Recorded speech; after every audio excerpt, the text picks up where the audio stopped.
పద్దాకు sir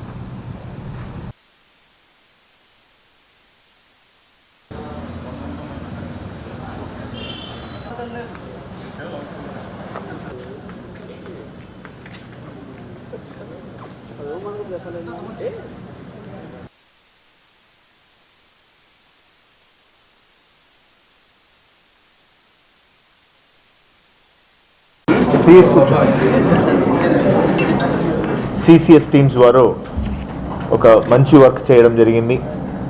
2 wheeler offender 5 మందిని ఈరోజు arrest చేయడం జరిగింది. వాటిలో 2 జువెనైల్ కాబట్టి వాళ్ళిద్దరిని కూడా జువెనైల్ జస్టిస్ బోర్డుకి ఎదురుగా ప్రొడ్యూస్ చేయడం జరుగుతున్నాయి.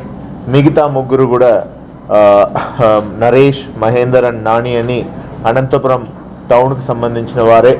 వీళ్ళు 3ని జ్యుడిషియల్ రిమాండ్ కోసం కోర్టుకు ప్రొడ్యూస్ చేయడం జరుగుతున్నాయి.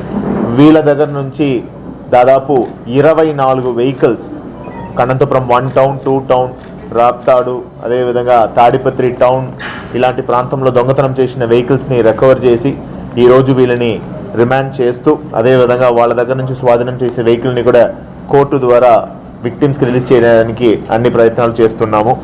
Total value of the vehicle recovered చూసుకున్న 25 lakh worth of property has been recovered. 24 motor cycle, ఒక tractor along with the trolley. ఇది ఒక గ్యాంగ్కి సంబంధించిన రికవరీ. అదేవిధంగా కళ్యాణ్ దుర్గం పోలీస్ వారు ఎక్సలెంట్గా ఒక వర్క్ చేసి అక్కడ ఒక అఫెండర్ జానీ అనే వ్యక్తిని పట్టుకొని అతను స్వాధీనం నుంచి దాదాపు 5 వెహికల్స్ రికవర్ చేసి ఈరోజు అతన్ని రిమాండ్ చేస్తూ ఈ వెహికల్ని కోర్టు పెట్టడం జరుగుతున్నాయి. అందాజుగా టోటల్గా మనము అన్ని కలుపుకుంటే దాదాపు 29 వెహికల్స్ రికవరీ, ఒక ట్రాక్టర్, ఒక ట్రాలీ వర్త్ ఆఫ్ 25 lakh రూపీస్కి రికవర్ చేసి ఈరోజు వీళ్ళని రిమాండ్ చేయడం జరుగుతున్నాయి. ఈ విషయంలో బాగా పనిచేసిన సిసిఎస్ టీం మరియు ఇతర స్టేషన్ ఆఫీసర్స్ అందరూ కూడా వాళ్ళ సిబ్బందులతో సహా రివార్డు కూడా రాయడం జరుగుతుంది.